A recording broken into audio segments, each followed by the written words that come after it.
अस्सलाम वालेकुम जी। आज का लेक्चर हमारे पास है harmonic oscillator in 2 and 3 dimension.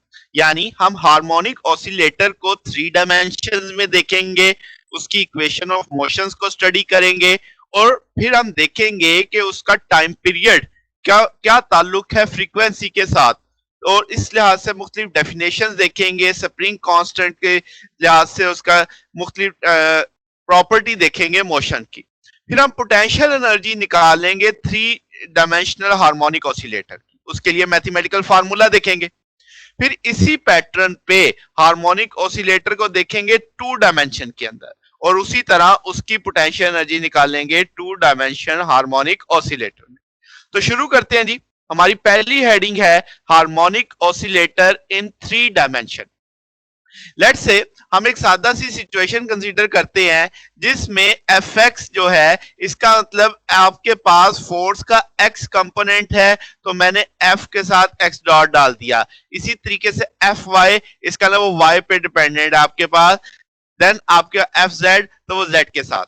ठीक होगी बात। तो अब आपके पास ये जो इक्वेशन ऑफ मोशन है, ये अब आपके पास एक तरह से इंडिपेंडेंट इक्वेशंस हो गई। ठीक है, और आप इसे एक्स वाई जी एक्सिस पे इंडिपेंडेंटली स्टडी करेंगे। तो अगर आप इस सिचुएशन को समझो तो आपको पता चलेगा ये 3 डिफरेंट प्रॉब्लम है। यानी एक्स एक्सिस के लिए अलग, वाई एक्सिस के लिए मोशन अलग और जेड एक्सिस के लिए मोशन अलग। तो ये आपके पास वेलोसिटी, डिस्प्लेसमेंट और टाइम के लिहाज से हमने फोर्स पे डिपेंडेंस देखी कि फोर्स वेलोसिटी पे डिपेंडेंट है, फोर्स डिस्प्लेसमेंट पे डिपेंडेंट है, फोर्स टाइम पे डिपेंडेंट है।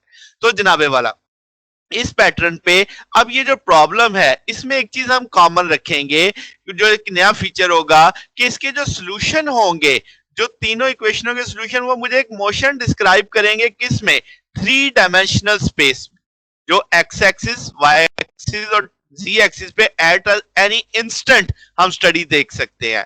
तो जनाब क्या समझ आई आपको इस सारी बात से? तो आपको ये समझ आई कि हमने 3 एक्सिस पे 3 अलग-अलग फोर्सेस को स्टडी किया। उस इक्वेशन, उन फोर्सेस का जो सॉल्यूशन आएगा वो मुझे एक मोशन बताएगा जो 3 डायमेंशनल स्पेस में होगी।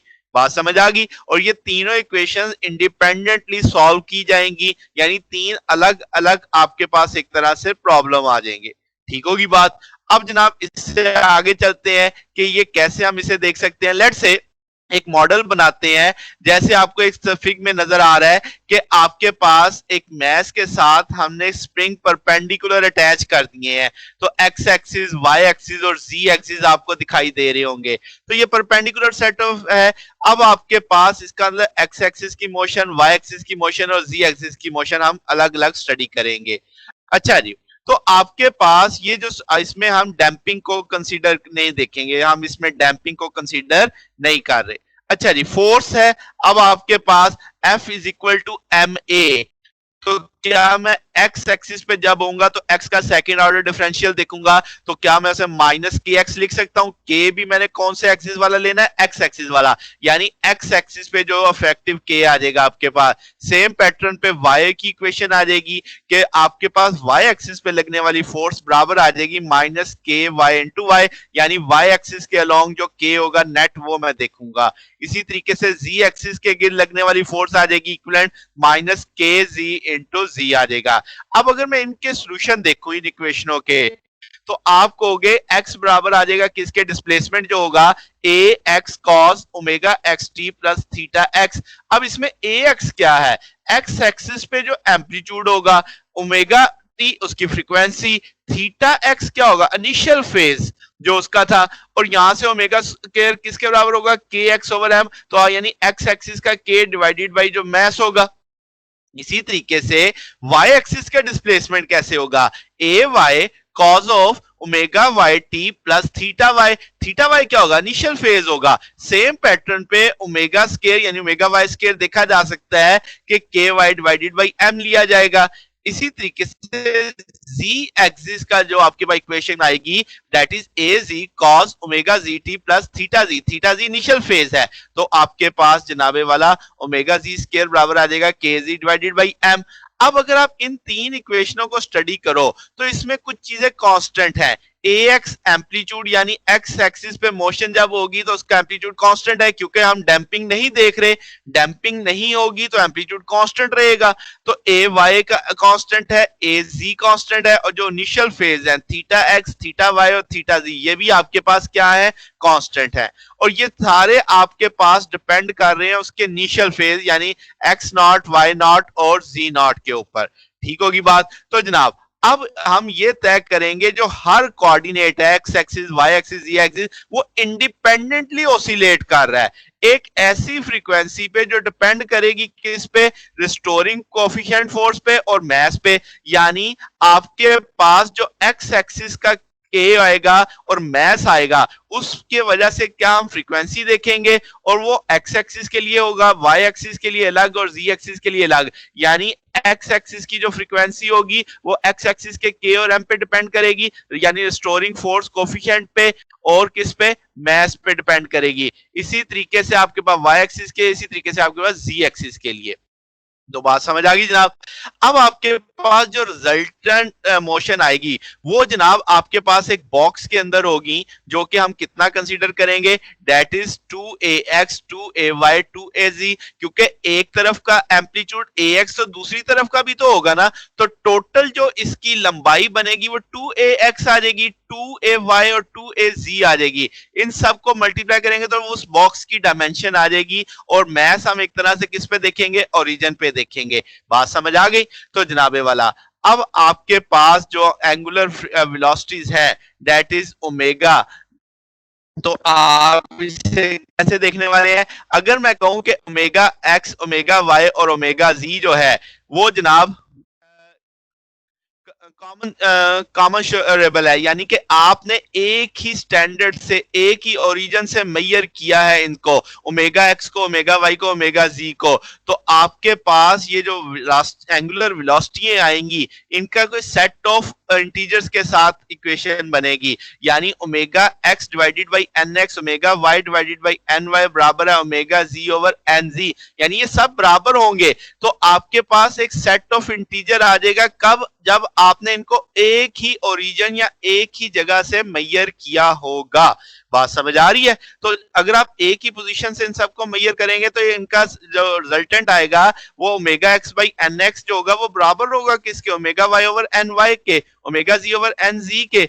तो आपके पास ये जो पाथ ऑफ मास होगा अगर वो क्लोज हुआ, यानी कि वो जिस आपके पास जिस इनिशियल पॉइंट से चला था वापस उसी पॉइंट पे अगर वो आ जाता है तो ऐसी मोशन को हम क्या मानेंगे, पीरियोडिक मानेंगे।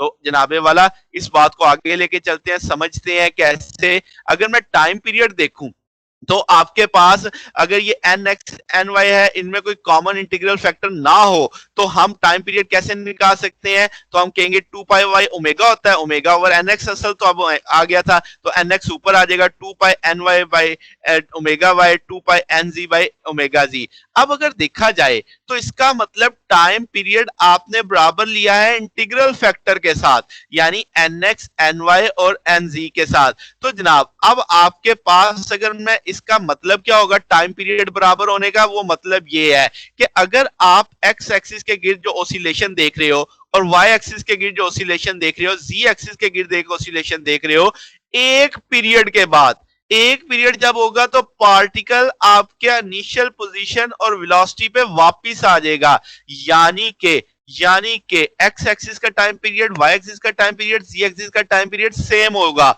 ठीक होगी बात। तो आपके पास वो जिस पॉइंट से चलेगा वापस उसी पॉइंट इनिशियल पोजीशन पे और उसी वेलोसिटी के साथ वापस पहुंचेगा, अगर ये वाली कंडीशन सेटिस्फाई होती है, अगर ये चीज है, यानी अगर आपने एंगुलर वेलोसिटी को एक पॉइंट से मेजर किया है तब ये सारे बातें वैलिड होंगी।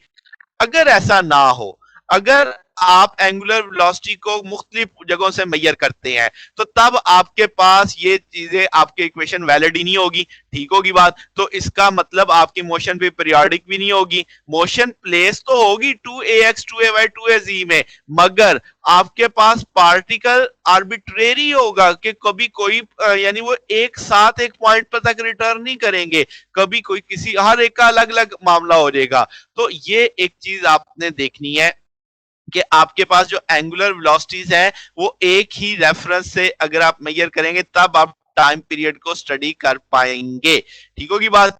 अब इस सारी डिस्कशन में हम डैम्पिंग भी ला सकते हैं, फोर्स, एक्सटर्नल फोर्स का फैक्टर भी ला सकते हैं, इक्वेशन को उस लिहाज से भी समझ सकते हैं, मगर हम सादा सादा बात रखते हैं।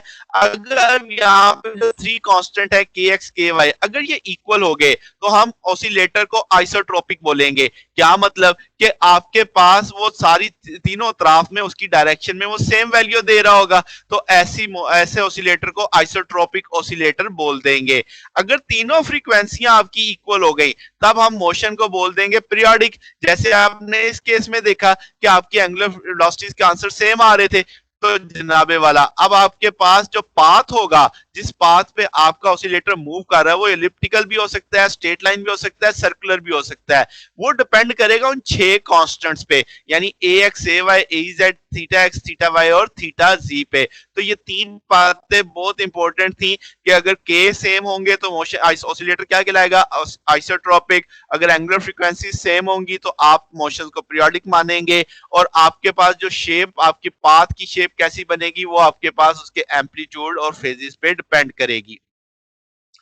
अब अगर हम पोटेंशियल एनर्जी की बात करें कि 3 डायमेंशनल हार्मोनिक ऑसिलेटर की पोटेंशियल एनर्जी कितनी होगी, तो फोर्स चूंकि आप तीनों एक्सिस पे है, K1 XI कह लो, K2 YZ कह लो, K3 आप इसे X YZ का नाम भी दे सकते हैं, फिल वक्त मैंने 1 2 3 का नाम दे दिया है। तो आपके पास चूंकि फोर्स कंजर्वेटिव है तो आपके पास कर्ल ऑफ द फोर्स क्या होगी, 0 आ जाएगी। ठीक है, तो अब आपके पास पोटेंशियल है, आप उसका फार्मूला जानते हैं ग्रेडियंट के साथ, तो ये फोर्स है, अपने से बैलेंस कर दिया है। तो जनाब अगर आप कंपैरिजन करो माइनस के एक्स आई, क्या ये partial V over partial X के बराबर आ जाएगा। इसी तरह के टू वाई, ये माइनस दोनों एंड्स पे वो कट जाएंगे। तो आपके पास अब यहां से हम प्रूव कर सकते हैं कि भाई आपके पास 1/2 V K1 x square plus 1/2 K2 y square plus 1/2 K3 z square के बराबर आपके पास ये वैल्यू आ जाएगी। बात समझ आ गई। अगर आप इसको कैसे करोगे, अगर मैं एक आपको हिंट दूं, पार्शियल एक्स इस तरफ ले जाओगे,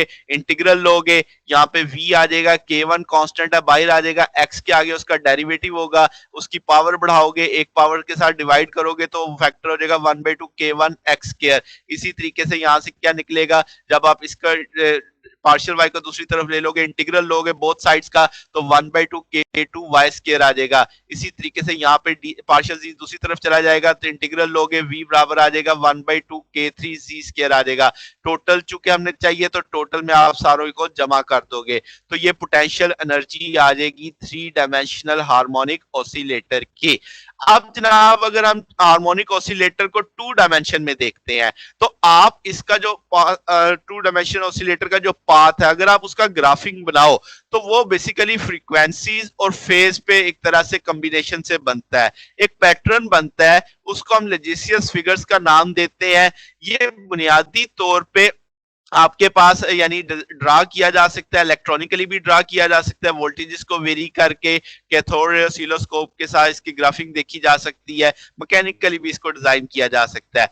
अब एक्स एक्सिस की इक्वेशन हम जानते हैं, वाई एक्सिस की इक्वेशन जानते हैं। एक्स एक्सिस की एंगुलर वेलोसिटी के ओवर एम पे डिपेंड करेगी, वाई एक्सिस की वेलोसिटी भी के ओवर एम पे डिपेंड करेगी।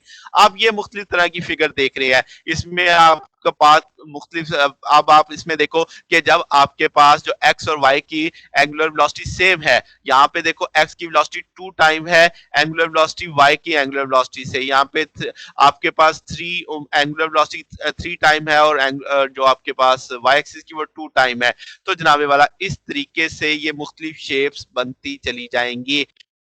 तो ये आपके पास हार्मोनिक ऑसिलेटर डिफरेंट तरह से परफॉर्म करेगा जब हम ओमेगा एक्स को चेंज करेंगे, या हम ओमेगा वाई को चेंज करेंगे, या हम थीटा एक्स या थीटा वाई को चेंज करेंगे, तब भी आपके पास इन शेप्स में क्या आएगी, चेंज आएगी। क्या मतलब कि एक्स एक्सिस से एक वेव आ रही है, दूसरी आपके पास ऑसिलेशन आ रही है, एक वाई एक्सिस से ऑसिलेशन आ रही है, जब वो आपस में मिक्स होंगी, अगर वो डिफरेंट एंगल्स पे आ रही हैं और उनकी डिफरेंट फ्रीक्वेंसीज हैं, तो इस तरीके से रिजल्टेंट आपको इस तरह के मिलेंगे। यानी आपके पास जो रिजल्टेंट होंगे that is depending upon omega x, omega y, theta x and theta y।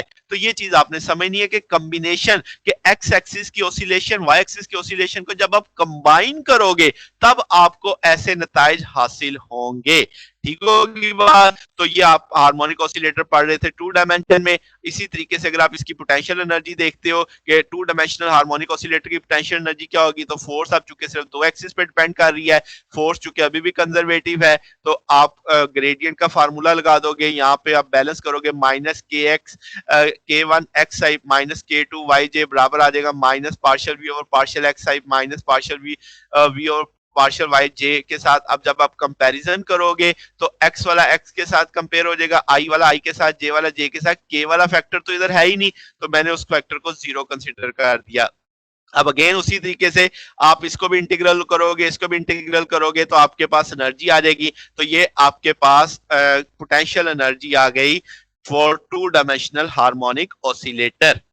तो जनाब आपके पास ये रिक्वायर्ड पोटेंशियल एनर्जी थी। तो आज के दिन आपने क्या देखा, आपने हार्मोनिक ऑसिलेटर को देखा, आपको पता चला कि जब हमने उसको स्टडी करना है 3 डायमेंशन में, तो तीनों एक्सिस को इंडिपेंडेंटली स्टडी करना है।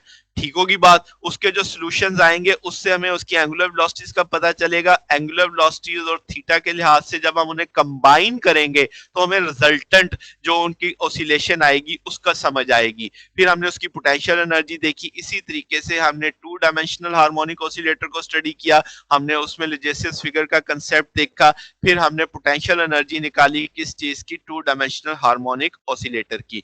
तो जनाब आज के लिए बस इतना ही था, बाकी इंशाल्लाह फिर नेक्स्ट देखेंगे। अगर आपको कोई बात पूछनी हो तो आप कमेंट्स में पूछ सकते हैं। वीडियो अगर आपको अच्छी लगी हो तो वीडियो को लाइक कीजिएगा, दोस्तों के साथ शेयर कीजिएगा और चैनल को सब्सक्राइब कर दीजिएगा। ओके जी, अल्लाह हाफिज।